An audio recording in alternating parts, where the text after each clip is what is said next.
Hey gang, it's JC, and this is your Daily Dose for Friday, August 13th. Ooh, Friday the 13th. Oh, today at the scary, huh, kids?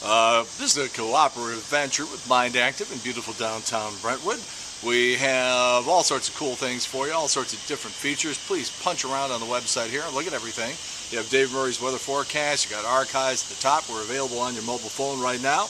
We roll on with our 15-month paid vacation, and I have a message for the local TV stations, particularly the sports departments. Okay, here's the deal.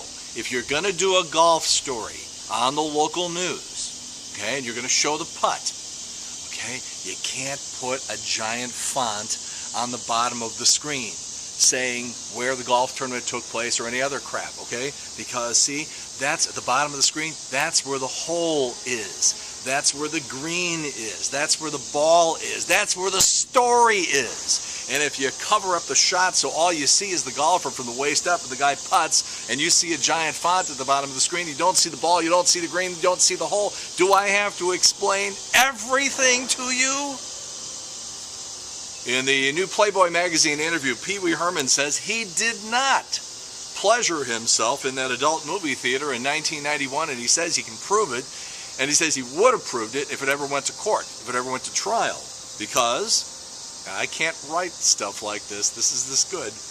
He says he's right-handed. And the police report said that he was pleasuring himself with his left hand. They were going to bring in, Pee Wee says, like sex experts from Masters and Johnson to show that in their 30 years of research on masturbation, good job, huh? Got to go to work on Monday morning. They were going to testify that in their 30 years of research, they'd never seen anybody pleasure themselves with their non-dominant hand. So, now, Pee Wee says he was surprised that so many of his show business friends and close friends sort of turned on him and kicked him when he was down. He specifically mentioned Arsenio Hall, Luther Vandross, Patti LaBelle, and Jay Leno. Andy Van Slyke on Channel 5 Sports last night mentioning the Mets are pond scum in talking about the rivalry that has boiled over between the Cardinals and the Cincinnati Reds. And again, you should be thinking to yourself, gosh, maybe I should buy a ticket for that Labor Day weekend series between the Cardinals and Cincinnati, and then maybe I should come back in late September and get a ticket for that first game when San Diego comes in with a guy by the name of Ryan Ludwig, because I think you're going to see quite a display when he comes to bat for the first time in late September. Here we go with Dan Quayle versus Murphy Brown again. This time it's Bill O'Reilly against Jennifer Aniston. You know, Jennifer's got a new movie where there's this, you know, she's going to get sperm from a donor and everything. And Bill O'Reilly thinks that Jennifer Aniston's comments about single motherhood are, quote, destructive to society.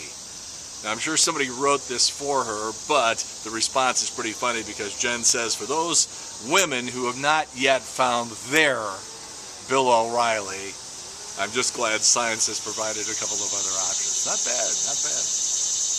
Snooki from the Jersey Shore filed a application with the government to try to get the name Snooki trademarked, but they shot her down because Snooki with a Y is a character from a kid's book, The Adventures of Snooki. It's about a cat that lives underwater.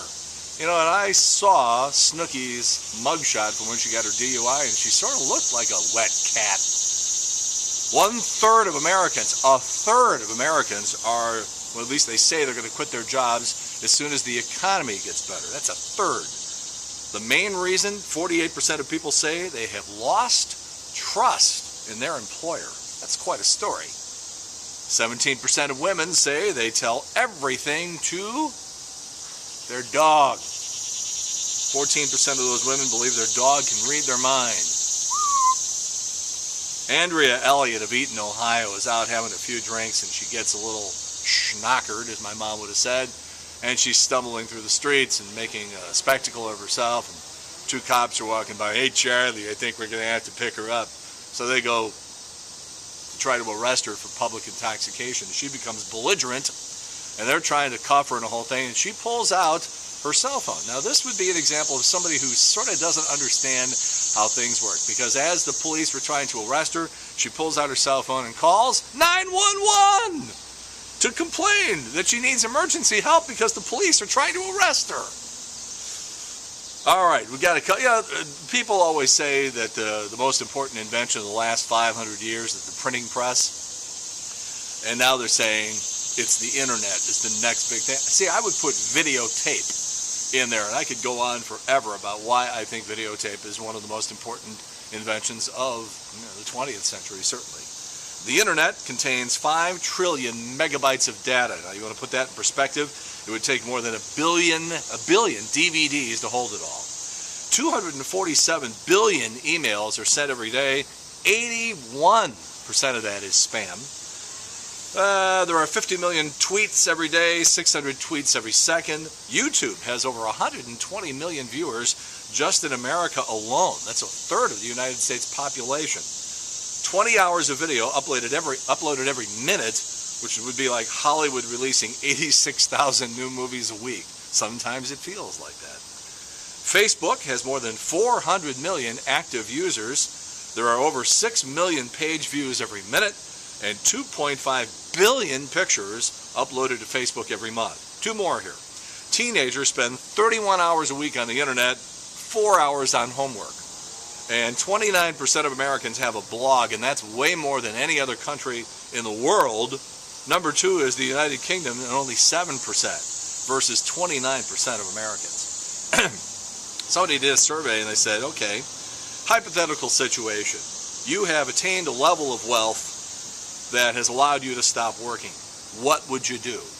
Number 1 answer, 63%. They said they would work part-time or volunteer. These are all men, by the way. Then they said to men, how much money would you require to retire comfortably? Number 3 answers, 5 million, 2 million, or 1 million, all in a lump sum. Yeah, convenient. Do you have a financial plan for retirement? Number 1 answer, 31%. That's it. Only 31% of men have a retirement plan. It's not enough. All right, what do we got here? Sunday night at 11 o'clock on Comedy Central. It seems like we've been hearing about this for years. It is the Comedy Central roast of David Hasselhoff. Now, they recorded this thing 2 weeks ago, and I am told that it is one of these things where your mouth is going to fall open and you're not even going to believe what they're saying, what they're doing, or how funny the whole thing is. So again, that's a Sunday night, 11 o'clock, Comedy Central, the roast of David Hasselhoff. This guy, Nick DiPaolo, who they have on, if he's in this thing, and I think he is, guy's unbelievable. One more note, 28 years ago today, that would be 1982, I was working in Washington, D.C. at Connecticut and M Street. I had 2 pals, one by the name of Asher Ben Ribby, better known as Smash, and the other one known as Howard Stern. You know, Howard and I overlapped at DC 101 by a couple of months, and by the time he left to go to New York, there were maybe 3 people in the whole building still talking to him, and I was one of them. Anyhow, back then, the summer of 1982, a little movie came out that we were supposed to promote it. We did a good job of promoting it. We had a screening and the whole thing. And there were just a bunch of unknowns. Now, I knew Ray Walston from My Favorite Martian, and I knew Phoebe Cates from some of those Canadian adolescent, the Spank-to-Max, Showtime, 2 o'clock in the morning adolescent boner movies. But she was in it. Judge Reinhold, Sean Penn, Jennifer Jason Leigh, all these people were unknowns at the time. Forrest Whitaker, Eric Stoltz, a little flash of Nicolas Cage, and Anthony Edwards. We're talking about Fast Times at Ridgemont High. It was based on Cameron Crowe's book. He had a little cameo with Nancy Wilson of Heart in that movie, and that's where they met, and that's where they fell in love. They've been married for the last 100 years right now. But the Phoebe Cates scene, getting out of the pool, the carrot scene with Phoebe Cates and Jennifer Jason Leigh, one of the greatest movies ever made. Whatever happened to Damone and whatever happened to Mark Ratner? I'm sort of surprised that with all the other people that went on to such great things in Hollywood, what about those 2 guys? They were one of the main parts of the movie. Unbelievable. All right, we'll put this stuff into the archives on Monday because we have new features, Video Village, Wayback Machine on Monday. Video Village goes back to 1993 and the sort of awful TV spots that they ran when I went to work at 101 The Fox. The advertising agency wrote copy that was just awful, but that was when I stopped relinquishing creative control of anything that I'm involved in to somebody else. You'll see why. The Wayback Machine, Janice Huff, doing the Weekend Today show now on NBC, but back in 1989, doing the noon news with Jennifer Blow, man, doing the weather then. Good then and good now. Not necessarily the news. It's a very little funny thing with Whitey Herzog. JC's Eye Candy. The Chicago Cubs are in town over the weekend, and regardless of how much you hate the Cubs, you gotta love Let's Play 2 today. Mr. Cub Ernie Banks. We got a great shot there. Monday, we will have 10 foods to avoid if you're going on a first date, and we'll wrap up the weekend. In the meantime, that's it. JC's Daily Dose for Friday the 13th, August 13th, 2010, a cooperative venture with Mind Active in beautiful downtown Brentwood. Have a great weekend. In the meantime, we've beaten this one to death. Have a good one. See you later. Bye.